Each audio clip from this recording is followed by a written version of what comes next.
achiel koda Twitter. Jaloko marwa Belinda Adhiambo.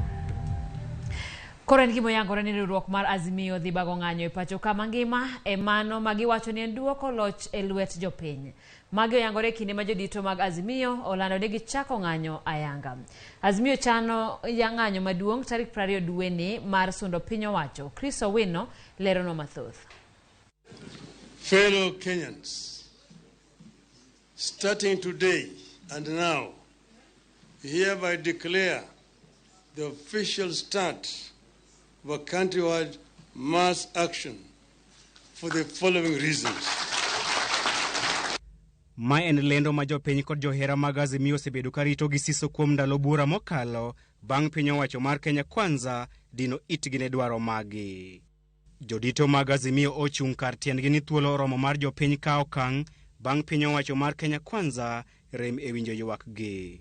To restore the dignity of the Kenyan people and to put back our country on the path to prosperity, this illegitimate regime must go.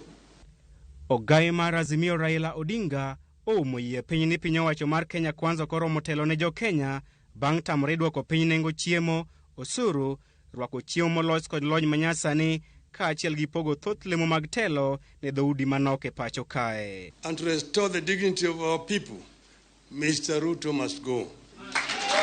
The importation of genetically modified organisms, GMOs, by Ruto and company is a scheme to destroy the country's food basket and to make Kenyan slaves to the American multinationals while enriching his cronies.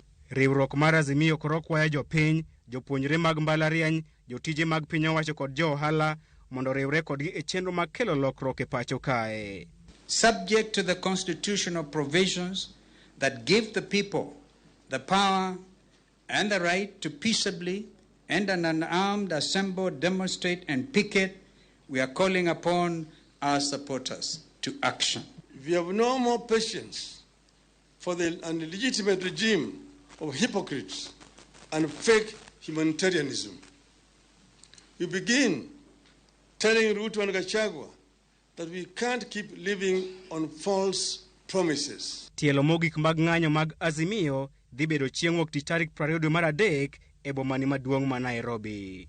Take note that on 20th March of 2023, we have a date with destiny in Nairobi.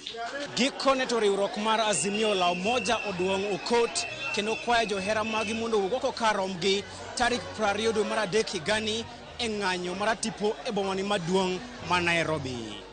Chris Owino, Ramogi TV, Nairobi.